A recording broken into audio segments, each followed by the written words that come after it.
Hooty hoo, all my stock market gamblers. Welcome today. I'm Tall Mike. I'm so glad you're here. You know, the stock market's not open today, but I'm here anyways because I want to talk to you guys.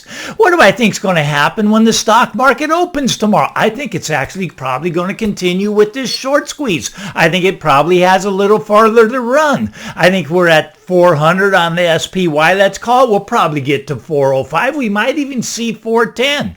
But once you get a close, let's talk about the S&P. Once you get a close in the S&P above 4,000, I think you're going to have to start looking to short it because I think a lot of the professional traders will jump back in and pile on this market to the short side. Now, the short-term momentum is up, but the long-term trend is down. I think the bears are still in charge. I think it still has more to play out. I think we'll head down lower from here, but we'll probably get another day or two of an up market. We'll see how it plays out. All right. Well, let's talk about real estate since the stock market's closed. Now, in California, man, it was a rainy weekend, a lot of rain, a lot of flooding. I think the drought's officially over, but you know what? A new drought has started, especially in California. A new drought. It's called the buyer drought. There's no buyers of real estate left. There's a drought. I don't know how long the drought's going to last, but I bet it lasts another year or two before the buyers come back. And I'm sure in your area there's still a lot of buyers, but out here in California, we got a buyer drought. Now, I love reading the comments. All right, here's one of my favorite ones. I'll start with one of my favorite comments. No one in their right mind would sell their house now because there's millions of millennials who want to buy a home, and high demand with low supply does not constitute a crash. Now, I'm going to get back to this in a second, but there's a couple other ones that are kind of funny. You know, I mean, one of my favorite that you hear from everybody, no one will sell now. They're locked in at 3% mortgage rate. Now, this is the other one. Just happened in the last video. This was one of the comments. Mike, you've been talking about this for months now. The real estate market hasn't crashed yet. You don't know what you're talking about. Well, okay, it's been months. I agree. Probably even a year or two maybe since I've been talking about the crash because I knew it's coming. I just think it's common sense. I'm no genius. I'm not like Billy Bob. We'd all like to be as smart as Billy Bob and sell at the exact top, but I'm no genius. But I think it's common sense that houses are still going to go down. Now, okay, let's take that first comment, right? No one in their right mind would sell now. You see, millions of millennials want to buy houses. Well, you know what? A lot of millennials already bought houses. They bought them in the last 2 years, and these millennials are very sad right now because they've lost a lot of their equity already because the housing market has started to go down. You know what's starting to hit a record high is the number of lawsuits against real estate agents. You see, people that bought in the last 2 years, well, they feel like they were misled. They feel like the real estate agent told them that the houses would continue to keep going up. The real estate agent told them it's a great time to buy. So they felt that they were misled, and now they want the real estate agent to get them out of the mess they're in because they're holding a house now that already has negative equity. Now let's talk a little bit about what happened. Well, this has really been a fake market, especially I'm going to talk mainly about the last 2 years. The last 2 years during the pandemic, right, has been a completely fake market. Look, if you print $6 trillion and you put it into the economy, yes, it's going to make the house prices explode. And they exploded higher, right? Because they had that $6 trillion in liquidity into the economy, and it just exploded the price of houses. And everybody wanted to get a house. Everybody wanted to get one. That fear of missing out, I mean, that FOMO, it was crazy. Right? They were bidding $100,000, $200,000 above asking price. They were doing it without any inspections. I don't need an inspection. What about an appraisal? Oh, no, I don't want an appraisal. now that the price is going down, well, they're suing the real estate agent. You know why? Well, because they didn't get an appraisal. Well, it wasn't the real estate agent that didn't want the appraisal. It was the buyer. He wanted the house. Oh, but the real estate agent misled me. He told me it was a great time to buy.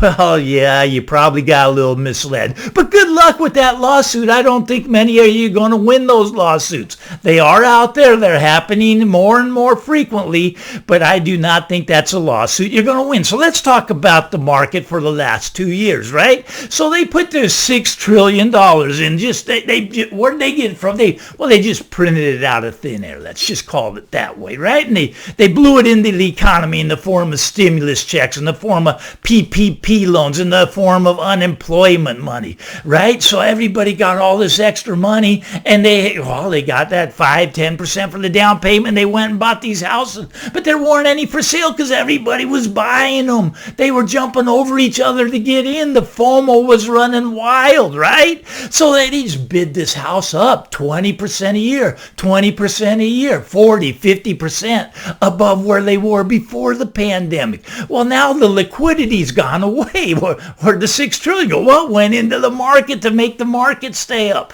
to make the house prices explode higher. There's no $6 trillion now. There's no liquidity. So what do you got? Well, you got these bag holders holding the house that they bought, and there's no one left to sell to because the liquidity ran out. Now, maybe they'll pump another $6 trillion in, which wouldn't shock me, but this time it'd have to be more. It'd have to be 8, 10, 12 trillion to get the same effect, right? To get the bag holders out of holding the house that they bought. Well, I don't think it's going to happen, to tell you the truth. They could pump that in, but it's been this fake market. Look, there's so many countries in the world they've tried to print their way to prosperity, and it ends really bad every time it happens. It just ends bad. But you see, okay, let's go back to that original guy that had that comment. Okay, so no one in their right mind would sell now because the millennials, millions of them, want to buy a home. Now I agree that there are millions that want to buy a home, but they can't afford to buy a home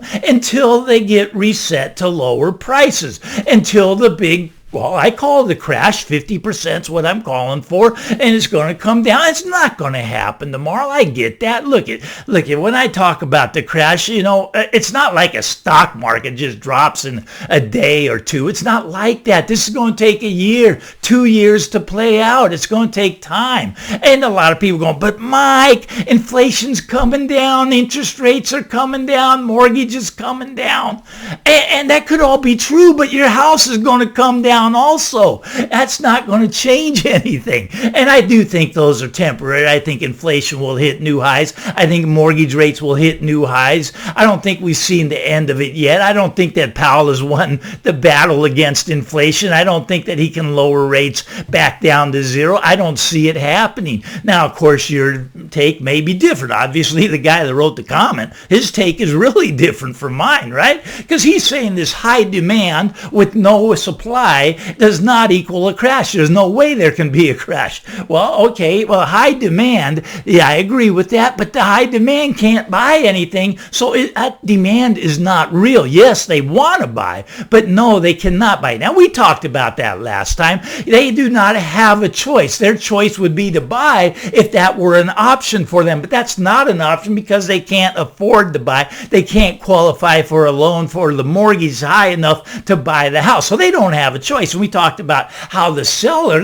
he's got a choice now, right? He could lower the price down to where this millennial comes in and buys it from him, but that's probably not going to happen yet because the seller still has a choice, and right now he's choosing to sit back and wait for the Fed to reduce the price so the houses go up to where Billy Bob got out at. But I don't see that happening. I really don't. But the seller, a lot of people have that opinion that that's going to happen. I see it in the comments, and now maybe I've got it all wrong. wrong, and that's possible, and that's okay. Now, a lot of people think that I'm out here telling you this because I want this to happen. Look, I don't have anything to gain by telling you this. I'm a real estate broker. I should be saying, it's a great time to buy. Call me up. I'll sell you a house.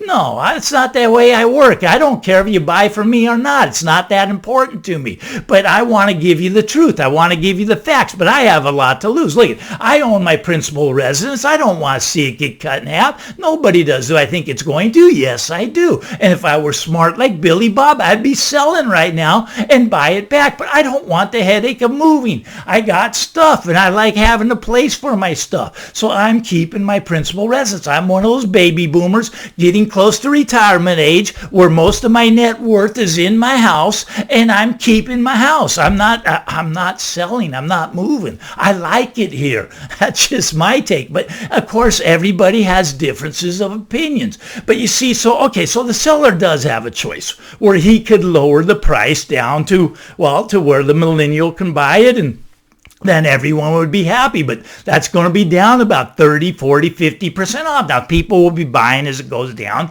I get that, 10% off. Some people are already jumping in thinking this is a great time to buy. 20% off, there'll be a few more. 30% off, a few more. 40% off, a few more. Well, where's the inventory coming from, Mike? Well, you see, here's the thing. You see, it's a mental shift. It's a mental shift that's going on in the housing market right now, right? Okay, like a year ago, it was the FOMO. The FOMO was coming to an end there about a year ago, but the FOMO was there. Everybody wanted to buy. Everybody wanted to get in. They were leaping over each other, trying to put in those offers, $100,000 over asking. In my area, some of them went as high as $1 million over asking, right? But right now, the sentiment has shifted. I don't know if you can feel it.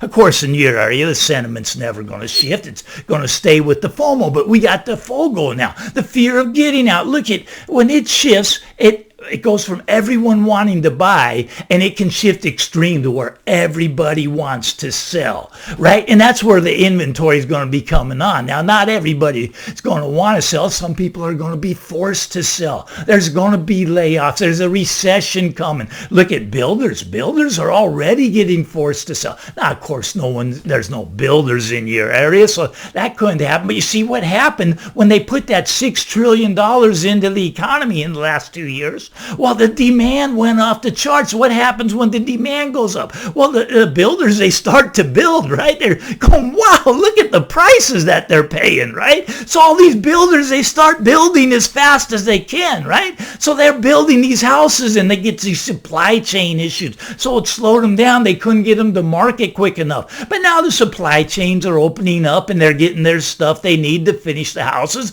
But now there's a problem. They got all these houses, and now they got to dump them onto a market that is trending downward. So the builders now, they're not stupid. I don't want to say stupid for all homeowners, but a lot of these sellers, they're very stubborn people. They don't want to get below the market. You see, when the market's going down, you have to get underneath the market so you can get a sale, so you can find that buyer. You see, you got to get below your next door neighbor, otherwise your next door neighbor is going to get the buyer. So you got to get below your next door neighbor so your bid gets it. Now on the way up, you can price your house up here, and as long as you're going up, your bid's going to get hit eventually. But on the way down, if you price too high and you're way down, well, look at your bid's never going to get hit. You're just going to sit there being, I call it the bag holder. You're going to be holding the bag. Your house isn't going to sell. So you have to get under the market. You have to get below what your next door neighbor's selling at.